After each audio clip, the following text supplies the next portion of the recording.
Police commissioner sir, Surat શહેરની સૂચના અનુસાર પોલીસ સ્ટેશન વિસ્તારમાં થતા જે નાગરિકોની સાથે કોઈપણ પ્રકારનો ક્રાઇમ બને તો એફઆઈઆર રજીસ્ટર કરી આગળની કાર્યવાહી કરવા જે સૂચના આપવામાં આવેલ તે અંતર્ગત અધિક પોલીસ કમિશનર સર સેક્ટર 2,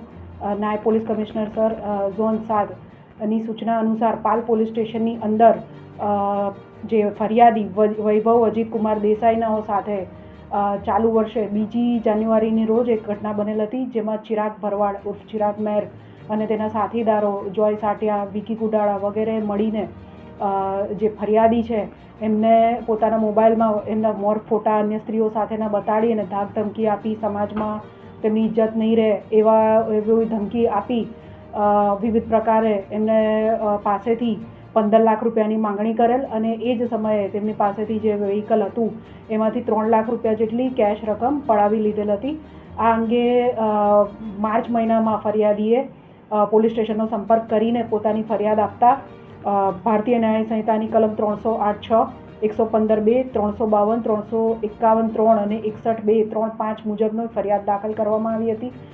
ત્યારબાદ આ કામના જે આરોપીઓ છે તેમની શોધખોળ ચાલુ કરવામાં આવેલ હતી. ટેકનિકલ સર્વેલન્સ અને હ્યુમન ઇન્ટેલિજન્સના આધારે ડીસીપી ઝોન 7 સાહેબની એલસીબીની ટીમ તથા અલગ અલગ પોલીસ સ્ટેશનોની સાથે બનાવેલી ઝોન 7ની સંયુક્ત ટીમ 2 પીએસઆઈ અને અન્ય એલસીબી સ્ટાફ મળીને આ સંયુક્ત ટીમે બાતમી અને ટેકનિકલ સર્વેલન્સના આધારે આ જે રીઢો ગુનેગાર આરોપી છે ચિરાગ ભરવાડ તેને શોધી કાઢેલ છે. ગતરોજ ભાવનગરમાંથી તેને શોધીને અત્રે લાવતા તેની ધરપકડ કરી રિમાન્ડ મેળવવામાં આવેલ છે.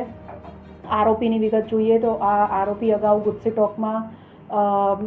તેની વિરુદ્ધ ગુજસી ટોક દાખલ થઈ ચૂકેલ છે. કુલ 25થી વધારે ગુના સુરત શહેરની અંદર આ આરોપીની વિરુદ્ધ દાખલ થયેલા છે અને હાલ તેના 1 દિવસના રિમાન્ડ મેળવીને પાલ પોલીસ સ્ટેશન દ્વારા ગુનાની તપાસ કરવામાં આવી રહી છે.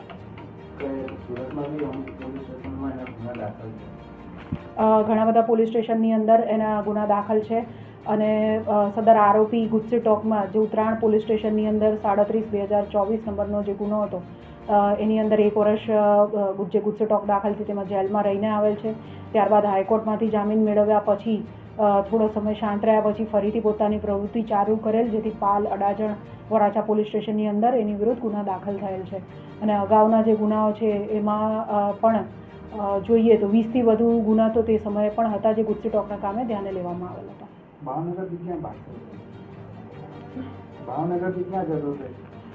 ભાવનગરથી દેશ છોડવાની તૈયારી હતી એવું આરોપીની પ્રાથમિક પૂછપરછ દરમિયાન જણાઈ આવેલ છે.